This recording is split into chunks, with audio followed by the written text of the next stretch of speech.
challenger brand is someone who may not be an industry leader in their particular niche, but it's someone or some entity that has the drive and motivation to disrupt the market. There are some that don't know they're challengers. They clearly know they're number 2, 3, or 4, but they don't really understand what it's like to be a challenger, what they need to do to step up and make gains.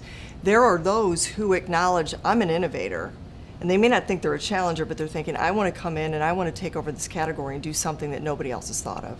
And sometimes they're not as well known, even though their value and their services and their offerings are just as good, if not better. But there are challenger brands that basically come into a category and say, I want to enter this category, but I want to be a true innovator and turn it on its ear.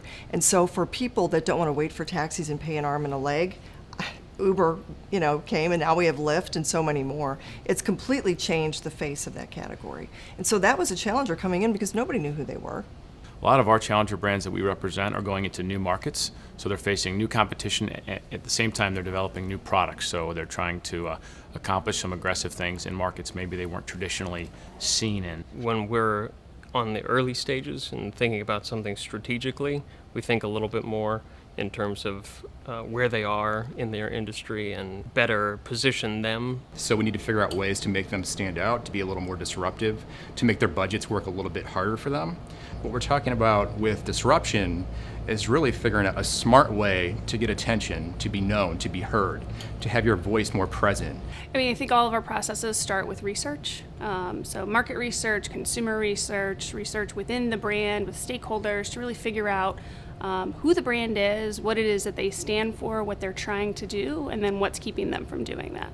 It's really important to think a little bit differently when working with brands that aren't number one in their category, figuring out what that bold idea is, that differentiating idea is. Just seeking out what those opportunities are and finding whether it's a different type of media, whether it's newer technologies, or a place that we can present them in an arena that they may not have been in before.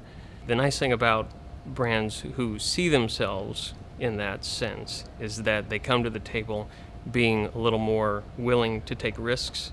Being in a challenging position opens up a lot of room for creativity, not only from a design perspective, but from a strategy perspective. I think they're meatier, harder challenges strategically, so we really have to get to know not just the markets that we currently specialize in, but we really have to understand the business and all aspects of an organization's business beyond just maybe traditional marketing. A lot of our challenger brands are regional from this area, and that's important to us because if we're helping them, if we're helping regional clients, then in essence we're really helping everyone. We're helping ourselves as well. So if we can grow and expand our community and make it prosperous, then inherently we will be prosperous as well.